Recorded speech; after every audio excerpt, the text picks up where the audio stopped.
السلام علیکم ورحمۃ اللہ وبرکاتہ۔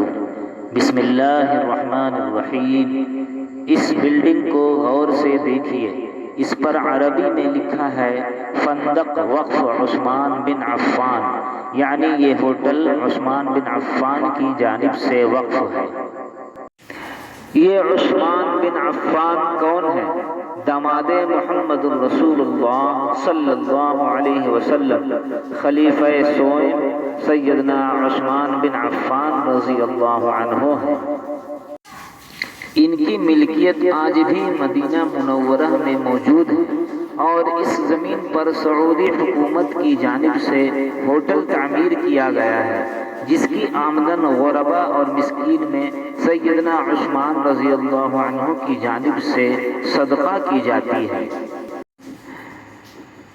کیا آپ کو معلوم ہے کہ سعودی عرب کے ایک بینک میں خلیفہ سوم حضرت عثمان رضی اللہ عنہ کا آج بھی کرنٹ اکاؤنٹ ہے؟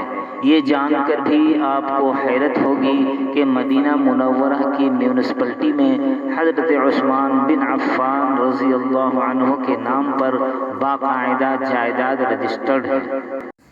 آج بھی حضرت عثمان بن عفان رضی اللہ عنہ کے نام پر بجلی اور پانی کا بل آتا ہے۔ کیا آپ جانتے ہیں کہ مسجد نبوی کے قریب ایک عالیشان رہائشی ہوٹل زیر تعمیر ہے، جس کا نام عثمان بن عفان ہوٹل ہے؟ تفصیل جاننا چاہیں گے؟ یہ وہ عظیم صدقہ جاریہ ہے جو حضرت عثمان بن عفان رضی اللہ عنہ کے صدق نیت کا نتیجہ ہے۔ جب مسلمان ہجرت کر کے مدینہ منورہ پہنچے تو وہاں پینے کے صاف پانی کی بڑی قلت تھی۔ ایک یہودی کا کنواں تھا جو مسلمانوں کو پانی مہنگے داموں فروخت کرتا تھا۔ اس کنویں کا نام بئر روما یعنی روما کا کنواں تھا۔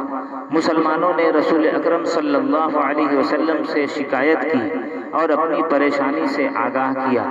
رسول اکرم صلی اللہ علیہ وسلم نے فرمایا، کون ہے جو یہ کنواں خریدے اور مسلمانوں کے لیے وقف کر دے؟ ایسا کرنے پر اللہ تعالی اسے جنت میں چشمہ عطا کرے گا۔ حضرت عثمان بن عفان رضی اللہ عنہ یہودی کے پاس گئے اور کنواں خریدنے کی خواہش کا اظہار کیا۔ کنواں چونکہ منافع بخش آمدنی کا ذریعہ تھا، اس لیے یہودی نے فروخت کرنے سے انکار کر دیا۔ حضرت عثمان رضی اللہ عنہ نے یہ تدبیر کی کہ یہودی سے کہا کہ پورا کنواں نہ سہی، آدھا کنواں مجھے فروخت کر دو۔ آدھا کنواں فروخت کرنے پر ایک دن کنویں کا پانی تمہارا اور دوسرے دن میرا ہوگا۔ یہودی لالچ میں آ گیا۔ اس نے سوچا کہ حضرت عثمان رضی اللہ عنہ اپنے دن میں پانی زیادہ پیسوں میں فروخت کریں گے، اس طرح مزید منافع کمانے کا موقع مل جائے گا۔ اس نے آدھا کنواں حضرت عثمان رضی اللہ عنہ کو فروخت کر دیا۔ حضرت عثمان رضی اللہ عنہ نے اپنے دن مسلمانوں کو کنویں سے مفت پانی حاصل کرنے کی اجازت دی۔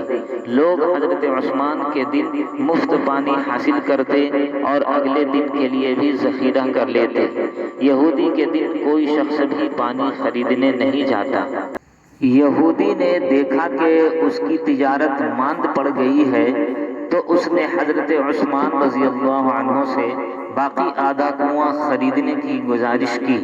اس پر حضرت عثمان رضی اللہ عنہ راضی ہو گئے اور پورا کنواں خرید کر مسلمانوں کے لیے وقف کر دیا۔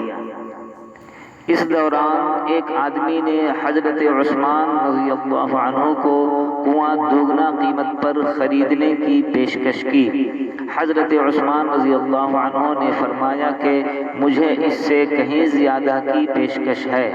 اس نے کہا کہ 3 گنا دوں گا۔ حضرت عثمان رضی اللہ عنہ نے فرمایا مجھے اس سے کئی گنا کی پیشکش ہے۔ اس نے کہا کہ میں 4 گنا دوں گا۔ حضرت عثمان نے کہا مجھے اس سے کہیں زیادہ کی پیشکش ہے۔ اس طرح آدمی بڑھاتا رہا اور حضرت عثمان رضی اللہ عنہ یہی جواب دیتے رہے۔ یہاں تک کہ اس آدمی نے کہا حضرت آخر کون ہے جو آپ کو 10 گنا دینے کی پیشکش کر رہا ہے؟ حضرت عثمان رضی اللہ عنہ نے فرمایا کہ میرا رب مجھے ایک نیکی پر 10 گنا اجر دینے کی پیشکش کرتا ہے۔ وقت گزرتا گیا اور یہ کنواں مسلمانوں کو سیراب کرتا رہا، یہاں تک کہ کنویں کے ارد گرد کھجوروں کا باغ بن گیا۔ عثمانی سلطنت کے زمانے میں اس باغ کی دیکھ بھال ہوئی۔ بعد ازاں سعودی حکومت کے عہد میں اس باغ میں کھجوروں کے درختوں کی تعداد 1550 ہو گئی۔ سبحان اللہ! یہ باغ میونسپلٹی میں حضرت عثمان بن عفان رضی اللہ عنہ کے نام پر رجسٹرڈ ہوا۔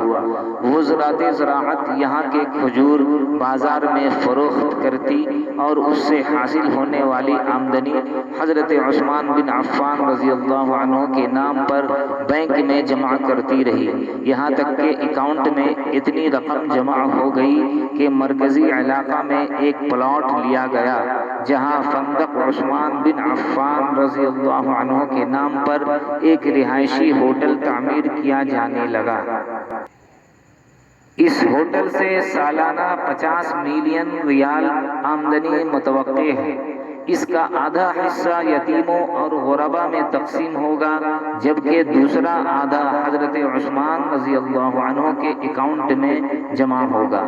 اندازہ کیجئے کہ حضرت عثمان رضی اللہ عنہ کے اس مقدس عمل کو اللہ تعالیٰ نے کیسے قبول فرمایا اور اس میں ایسی برکت عطا کی کہ قیامت تک کے لیے ان کے لیے صدقہ جاریہ بن گیا۔